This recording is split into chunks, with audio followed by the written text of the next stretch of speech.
Good morning. Welcome to 49ers in 5, your daily update on everything happening with the team that you need to know. I'm Rob Stats Guerrera. Today is Monday, August 28th, 2023. Here's what's happening with your San Francisco 49ers.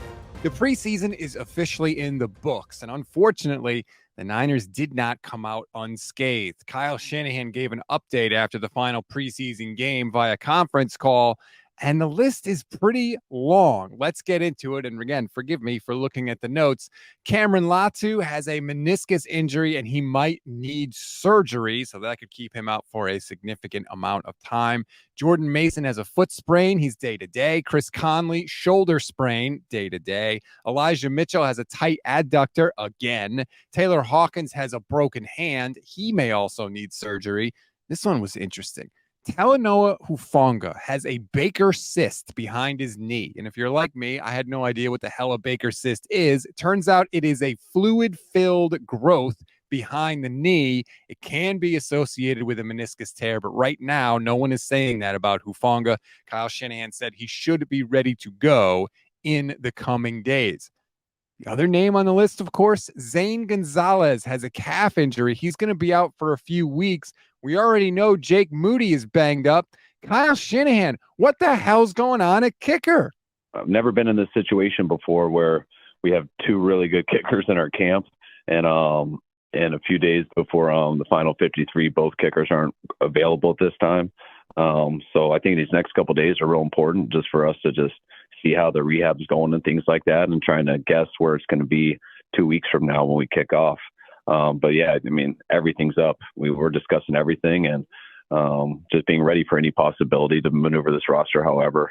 But we really don't know what direction we're going to go until time takes care of that. Between the Trey Lance trade and the injuries this team has had, the vibes are not totally great going into week one, but we still have a lot of time before they actually have to suit up and play against the Steelers. So hopefully things can sort of stabilize before we get to that point.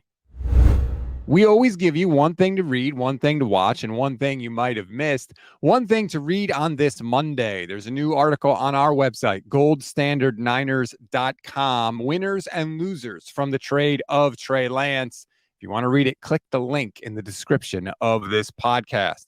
One thing to watch. John Lynch was a guest on the Pivot podcast with Ryan Clark, Fred Taylor, and Channing Crowder. He got into Brock Purdy and who's responsible for Purdy being on the 49ers, and also just how close he was to leaving the team for one of those high-paying TV jobs. You can watch it on YouTube. We'll also have a link to that in our description. One thing you may have missed, tomorrow is roster cutdown day. So there's going to be a ton of news, definitely a refresh Twitter kind of day. The 49ers have already started making some of their cuts. They waived Nate Brooks, Ladarius Hamilton, Breeland Speaks, Kavina Tazino, Kayava Tazino, I want to get that name right, and also Spencer Waggy. That's a wrap on today's 49ers in 5. Please rate, review, and follow the Gold Standard Podcast Network. Of course, like and subscribe to the YouTube channel. Enjoy your Monday, everybody. I'm Rob Stats Guerrera. I'll be live with Vish Kumaran at 10 a.m. Pacific time. We'll be there with you. We'll react to the Trey Lance trade if you want to. Maybe we'll get into some other stuff. Maybe we'll freak out about the kickers. Whatever you want to do, we'll get into it together. I'm Rob Stats Guerrera. We'll talk tomorrow.